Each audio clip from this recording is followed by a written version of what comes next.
Melissa Mays says the ominous change in the water was particularly noticeable at bath time. My youngest would tell me, Mom, it's yellow and it's a filmy, gross, foamy thing, and it would smell like open sewer.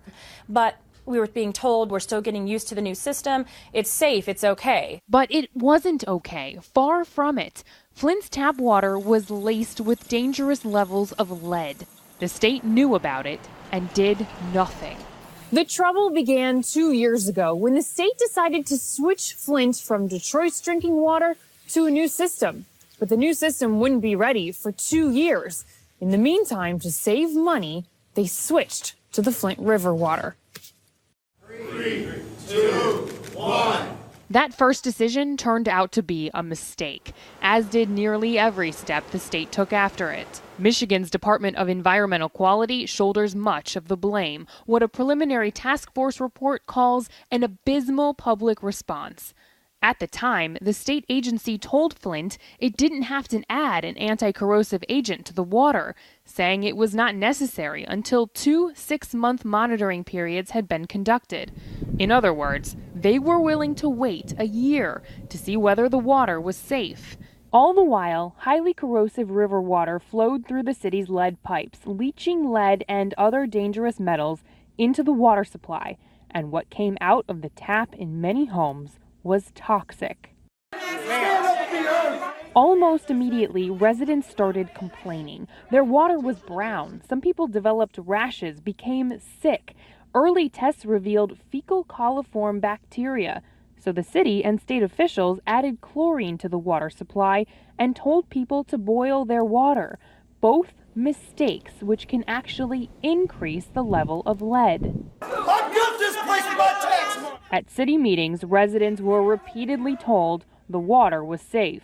We found the worst lead and water contamination that I have seen in 25 years, and believe me, I've seen a lot. Residents didn't find out about the lead until this man stepped in. Mark Edwards is a Virginia Tech researcher who tested the water early last year. It was very scary to see the levels of lead that were hazardous waste levels of lead coming out of her tap water. That's right. The lead levels in one home were so high, water from the tap could be considered hazardous waste. His testing led to this EPA memo, an interim report which was leaked last summer. It said the high levels of lead in the water were especially alarming because the state's water testing was flawed, so the true lead levels were probably much higher. We were just waiting for the appropriate authorities to help Flint residents, to enforce federal law. When Flint's former mayor asked the EPA for more information, he was shot down, as you can see in this email exchange obtained by CNN. The EPA regional director writes, "The preliminary draft report should not have been released outside the agency, and that only when the report is revised and fully vetted will it be shared with the city." But that wouldn't happen until months later. Meanwhile, families were still drinking water poisoned with lead. The EPA blames the state, saying in a statement to CNN, what happened in Flint should not have happened, and that the EPA's ability to oversee was impacted by failures and resistance at the state and local levels. The state was continuing with its own mistakes, according to Mark Edwards, butchering a round of water testing. They not only tested the wrong homes, but altered the reports, eliminating tests from 2 homes that would have shown toxic levels of lead. The state says the changes were legitimate. They fabricated a report that made it appear like Flint was passing the lead and copper rule with flying colors.